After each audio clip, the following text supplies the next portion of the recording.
Hello, ma'am. How are you? I hope you're always healthy. First, I will introduce myself. My name is Mulyani, and my major is like accounting in class B with student number 102. Now, I will reading about exchange rate in Unit 24. Exchange rates (e) The Bretton Woods Agreement of 1944 established fixed exchange rates, defined in terms of gold and the US dollar. Between 1944 and 1971, many currencies were purchased against the US dollar. That is, that parities with the US dollar were fixed. In this period, a US dollar was a promissory note issued by the United States Treasury. If anybody requested it, the Treasury had to exchange the note for 1/35 of an ounce of gold. Under this system, overvalued or undervalued currencies could only be adjusted with the agreement of the International Monetary Fund. Such adjustments are called devaluation and revaluation. The Bretton Woods system of convertibility and pledging against the dollar was abandoned in 1971 because following inflation, the Federal Reserve did not have enough gold to strengthen the American currency.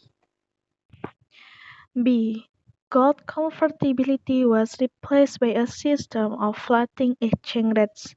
Today, the US dollar, the unofficial world currency, is merely a piece of paper on which is written "is cut with truth." Cut, not called. A fairly or clean floating exchange rate is determined purely by supply and demand.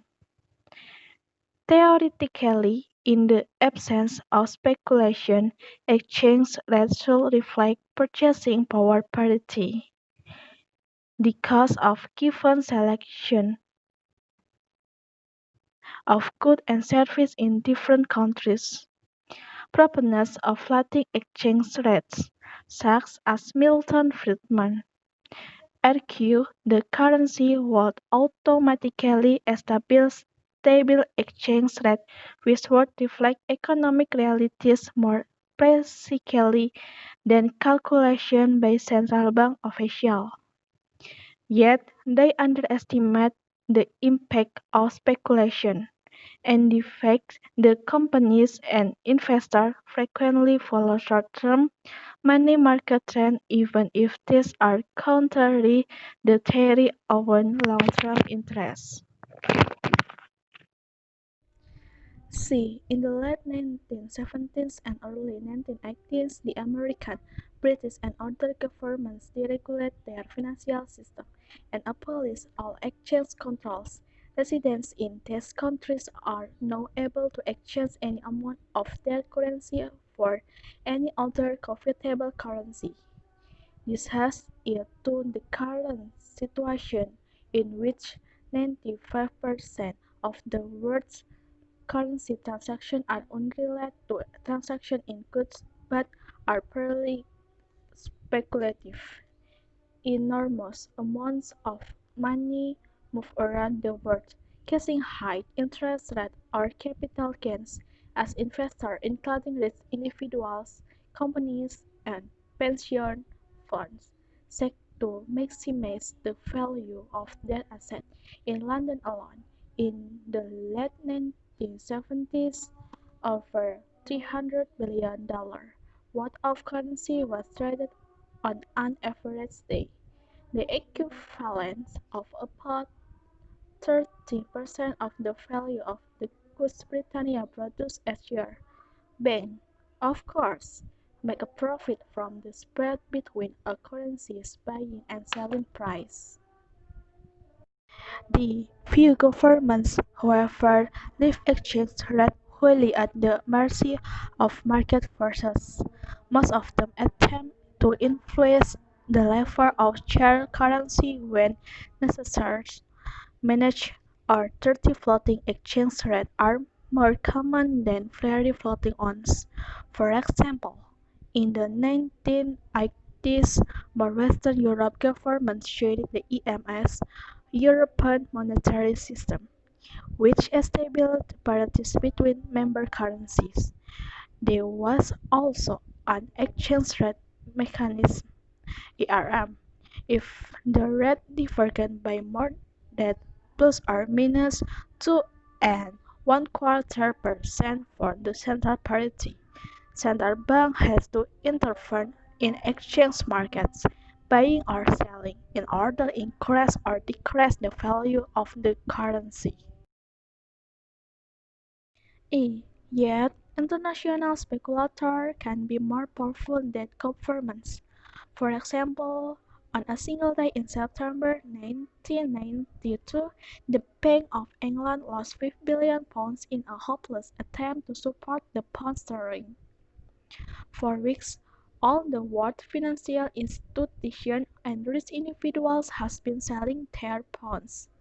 As everyone, except the British government, believed that the pound has been seriously overvalued ever since it voluntarily joined the ERM in 1990. When the British central bank ran out of reserve and could no longer buy bonds, the currency was withdrawn from the ERM and allowed to float, instantly losing about 15% of this value against the D-mark.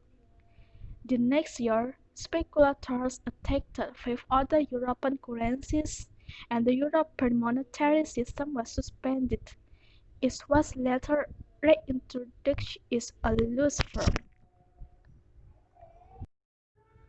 F. Many manufacturers are in favor of fixed exchange rates, or a single currency, although it is possible to some extent to hedge against currency fluctuation by way of future contracts. Forward planning is difficult when the price of raw material both of abroad or the price of your products in export market can rise or fall by 15% in only a few months.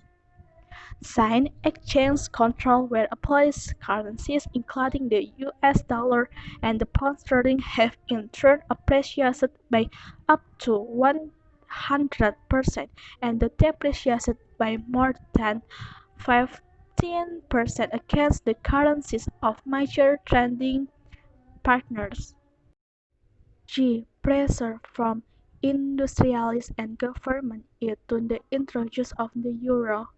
12 countries fixed their exchange rate against the new currency, and beginning in 1999, the new currency was used as a means of payment between companies and emerging trade, and bonds were dominant in it. The euro came in existence as a real currency in 2002, when the old notes and coins in the 12 member countries were withdrawn. The end. Sorry if there is a deviation in reading this, and thank you for your attention. Have a nice day. Bye bye.